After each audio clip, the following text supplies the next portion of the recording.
જીવન મળ્યું છે બાપુ, આનંદ કરી. એમાં અત્યારે મોબાઈલનો સમય છે ને ભાઈ. અમે તો ભજનના કંઈક કાલાવાલા કરતા હોય ને હમણાં બાપુએ કીધું ને કોમેન્ટ કરજો ને ફોલો કરજો. આ કઈ કરવા જેવું છે નહીં. એમાં અમુક અમુક કોમેન્ટો કાનના કીડા ખરી જાય એવી હોય. હવે શું કોમેન્ટો કરાવી હું તો બાપુએ ભલામણ કરી. હું તો જે ભલામણ કરતો જ નથી. હું તો એમ કોઈ સારું લાગે સાંભળજો ને ડિલેટ મારી દીજો. બાકી આપણે કઈ જોતું જ નથી. આવા સાંભળનારા મળે પછી બીજું શું જોવે? કોમેન્ટ શું કરવી હતી? કોમેન્ટ તો ઓલો કરી દીધી. ભૂખ ભાંગે બે હાથ વાળો શું દેવાનો હતો? ભૂખ ભાંગવાનો હતો. એ તો ઈશ્વરની એવી કૃપા થાય ને. અંદર બેઠો એ પરમ તત્વ છે, અને પરમ તત્વ જે છે ને એ જ ઈશ્વર છે. અને એ ઈશ્વર જ તમને કહે છે કે આમાં કોમેન્ટ કર. આમાં તને નથી લાગતું કઈ કોમેન્ટ કરવા જેવું? ઈ તને કહે છે આમાં હું કહું તમે કરો એમાં વળે શું બાપુ? કૃષ્ણ પરમાત્માનો ભાઈબંધ સુદામો હતો. ખાવા ધાન નહોતું ને એમના ઘરના અહીંયા મોકલ્યા ને એ કે હું માગીશ નહીં. વિચાર કરજો, ખાવા ધાન નહોતું. કૃષ્ણ પરમાત્મા જેનો મિત્ર હતો ને તોય કીધું તું માગ, હું માગું ને તું મને આપી, મને મંજૂર જ નથી. ભલા બાકી તો તને ખબર નથી કે મારી પાસે શું છે ને શું નથી. એક માન બાપ છે ને બાપુ. હું તો ગમે ત્યાં જાઉં. જો કે બાપુ કહેતા હતા કે મને ભાઈએ નરસિંહપરા દેખાડ્યું, તો મને તો કોને દેખાડ્યું એ જ ખબર નથી. એમને તો એટલી ખબર છે કે આ ભાઈએ દેખાડ્યું ના મહાદેવ ભાઈએ દેખાડ્યું. હું તો નગર ખાટાનો આગતું હતો ને ત્યારે ઓલકરના ઓલા ચક્કર અવાડો રહ્યો ને અહીંયા આખી રાત ઉભી રહેતો હતો ને મસરા તોડતા કોઈ અડધી ચાય ન પડી. અત્યારે કેસ બધા આવો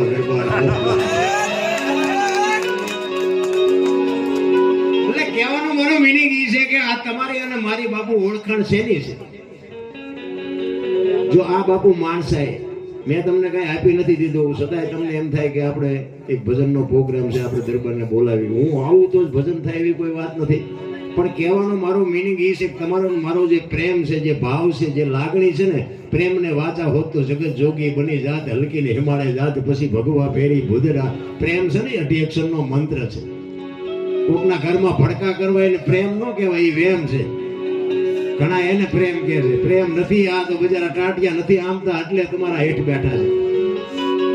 પ્રેમ તો પ્રેમ હોય, પરમેશ્વરને પ્રગટ થવું પડે. તમારો પ્રેમ હોય ને, માં ભગવતી જોગ માયાને તમારી સામે આવીને ઉભું રહેવું પડે. બોલ દીકરા હું જોવે છે, એને પ્રેમ કહેવાય. આ તો તમને લોહી સેટકા ભરતું હોય ને કોઈક નાના માણસના ઘરે તમે ન કરવાનું ધંધા કરો ને પછી એમ કહો કે અમે પ્રેમ કરી છે. આ પ્રેમ ન કહેવાય. ખાવા ધાન નહીં રહે. આને પ્રેમ ન કહેવાય. રામ એટલે માનો પ્રસંગ છે. મારો કહેવાનો મિનિંગ એ છે, માં છે ને ભાઈ તો માં છે. એકાક્ષરી મંત્ર છે. માનો એક જ અક્ષર છે. પણ બાપુ માની માં હોય ને એને નાની કહેવાય, એને મોટી ન કહેવાય. માંથી મોટું બાપુ આ દુનિયામાં જગતમાં કોઈ છે નહીં. મને એક ભાઈ કહેતા હતા, મને કે કળિયુગ ક્યારે પૂરો થાય ને સતયુગ ક્યારે ચાલુ થાય? મેં કહ્યું તું હું બે ડફોળ છીએ, આપણે બે સુધરી જાય એટલે હવે સતયુગ ચાલુ થઈ જાય. હે વિચાર ખોટા, દ્રષ્ટિ ખોટી, ખાવું ખોટું, બોલવું ખોટું, સતયુગ ની રાહ જોવે. એમ સતયુગ આવે. હું અને મારી બેન બજારમાં નીકળે અને કોઈ એમ કહી શકે કે બે ભાઈ બેન હાલે જતા લાગે છે. આ જેથી વિચાર ઉગે ને તેથી સતયુગ આવે. એમ નામ નો આવે. રામ પેલા તમારે મારે સુધરવું પડે. એમ નામ સતયુગ કોઈ દી નો આવે. સતયુગ જ છે. મને તો એમ થાય કે સતયુગમાં હરિશ્ચંદ્ર રાજાને પોતાનું બૈરું વેચવું પડ્યું હતું. બોલો અત્યારે આપણે બૈરા વેચવાનો વારો આવ્યો. હરિશ્ચંદ્ર અયોધ્યાનો મહારાજા, અયોધ્યાની મહારાણીને બજારમાં હરરાજી કરી નાખી. લેવું છે કોઈને બૈરું લેવું છે, હજી આપણે બૈરા વેચવાનો છે વારો આવ્યો. તો સતયુગ કરતા સારો સમય નથી. આ તો શેઠો નથી.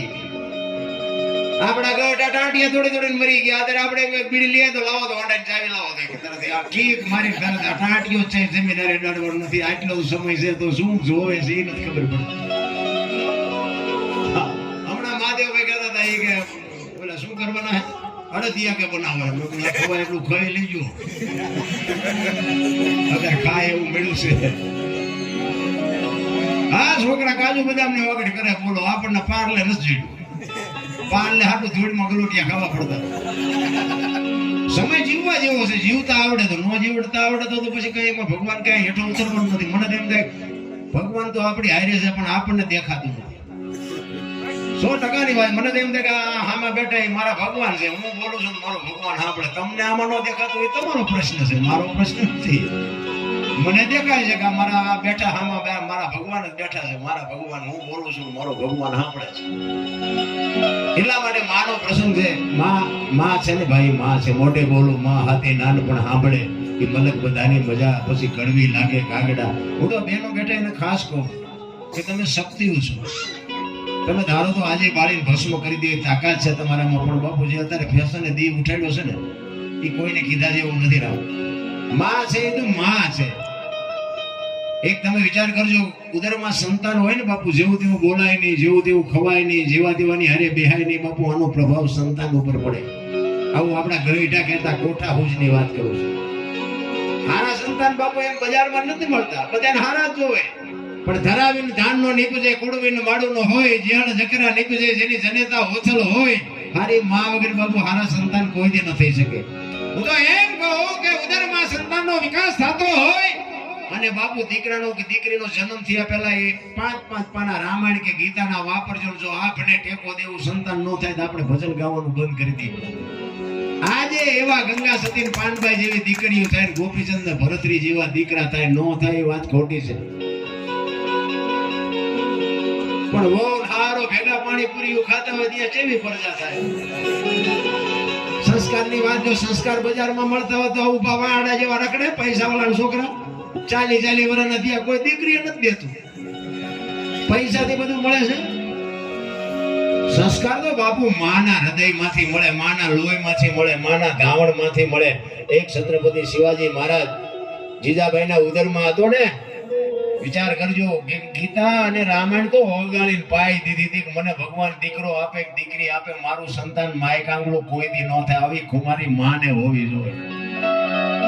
મારા દીકરા બાપુ એમના ન થાય. અને માએ આપણને જે લાલન પાલન કર્યું છે ને એ આપણો જન્મથી આપણને ખબર નથી, એટલે માયું રોટલા વગરની આટા મારે.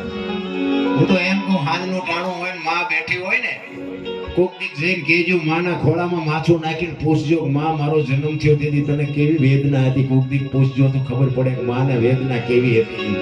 એ તમને મને ન સમજી શકાય, પણ માને બાપને જાળવો, બેટે સારો રોટલો દેવો ને એટલે બાપુ જિંદગીમાં કોઈ દી મોડો દી ન હોય, આપણી ગેરંટી. એટલે પુરુષોત્તમ બાપુ એક વાણીમાં એવું લખે છે કે મારી માં તો મારી માં છે.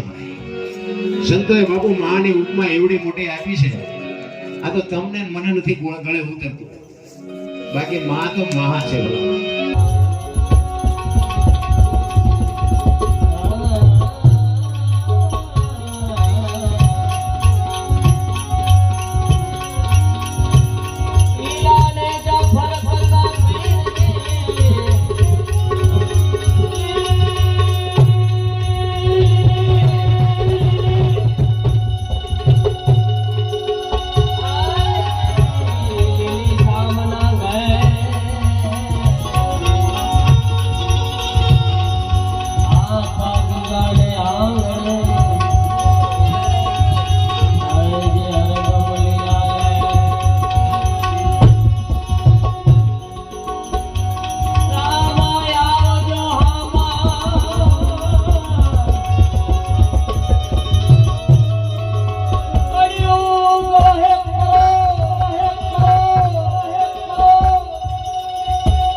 કાયમ દિવાળી દિવાળી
Saya